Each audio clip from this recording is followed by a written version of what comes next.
ओम शांति। आज हम जानेंगे शिव और शंकर में अंतर। शिव परमात्मा है और शंकर देवता है।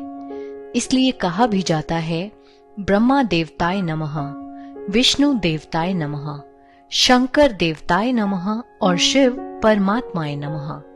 शिव रचयिता है अर्थात पिता है। शंकर उनकी रचना अर्थात उनके पुत्र हैं। दोनों का नाम अलग है, दोनों के स्वरूप अलग हैं। एक का नाम है शिव और दूसरे का नाम है शंकर। एक का स्वरूप है आकारी, दूसरे का स्वरूप है ज्योतिपुंज अर्थात निराकारी, जिसे मंदिरों में शिवलिंग के रूप में दिखाया जाता है। परमात्मा शिव का खुद का कोई शरीर नहीं है, वो ज्योति बिंदु है। शंकर का आकारी शरीर होता है। शिव का अर्थ ही है कल्याणकारी, जिसे प्यार से हम भोलेनाथ भी कहते हैं। शंकर जी विनाशकारी देवता हैं, जिनके लिए ही कहा जाता है कि तीसरा नेत्र खुलने पर विनाश होता है। उनकी पोजीशन बिल्कुल एक डिफेंस मिनिस्टर की तरह है। जब तक डिफेंस मिनिस्टर को प्राइम मिनिस्टर या प्रेसिडेंट का ऑर्डर नहीं मिलता, तब तक वो अपनी मर्जी से एक्शन नहीं ले सकता। ठीक उसी प्रकार शंकर जी के ऊपर भी कोई और है जिन्होंने शंकर जी को ये विनाश का महान कार्य सौंपा है। तो एक भोलेनाथ अथवा कल्याणकारी है और दूसरा विनाशकारी है, और यह दोनों ही कार्य एक दूसरे के बिल्कुल विपरीत हैं। जब कोई मंत्र देता है तो ओम नमः शिवाय कहते हैं, कभी भी ओम नमः शंकराय नहीं कहते। उसी प्रकार शिवरात्रि कहते हैं, कभी भी शंकर रात्रि नहीं कहते। शंकर जी को कैलाश पर्वत पर हमेशा ध्यान मुद्रा में दिखाते हैं। यदि वे खुद ही भगवान हैं, तो वो किसका ध्यान करते हैं? शंकर जी को एक गृहस्थी के रूप में दिखाया जाता है और पूरा परिवार मिलकर के शिवलिंग की उपासना करते दिखाए जाते हैं, अर्थात सारा परिवार मिलकर परमात्मा शिव को ही याद करते हैं।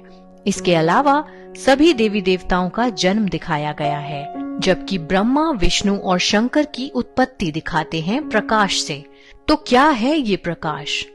प्रकाश अर्थात परमपिता परमात्मा शिव।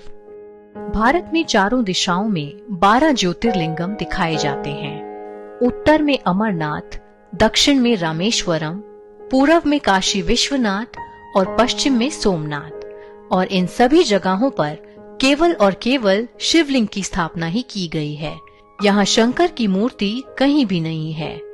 जब एक मंदिर में शिवलिंग की स्थापना करनी होती है, तब शिवलिंग को द्वार से नहीं लाया जाता, उसको ऊपर से उतारा जाता है, जिसके बाद ही मंदिर में गुंबद लगाया जाता है। बाकी सभी देवी देवताओं को द्वार से लाया जाता है। ये इसी बात का प्रतीक है कि परमात्मा शिव ऊपर परम धाम से ही इस धरती पर आते हैं, और इसी कारण से उन्हें स्वयंभू भी कहा जाता है। स्वयंभू अर्थात जो स्वयं ही भू पर पधारे। इसी बात का एक और उदाहरण लेते हैं। आपने मंदिरों में देखा होगा कि सभी देवी देवताओं का आसन ऊंचा लगाया जाता है, जबकि शिवलिंग को भूतल पर स्थापित किया जाता है, जिसका मतलब ये है कि शिव बाबा धरा पर आकर के ऊंचे से ऊंचे देवी देवताओं की रचना करते हैं, उनका महत्व बढ़ा करके खुद को छुपा लेते हैं। और यह काम केवल एक पिता का ही हो सकता है, जो अपने से भी ऊपर अपने बच्चों को रखता है। इतना निरंकारी केवल और केवल एक शिव परमात्मा ही हो सकता है।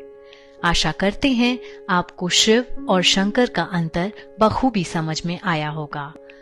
कल हम आपसे फिर मिलेंगे एक नए टॉपिक के साथ। तब तक के लिए जुड़े रहें हमारे साथ और शिव बाबा को याद करते रहें। ओम शांति।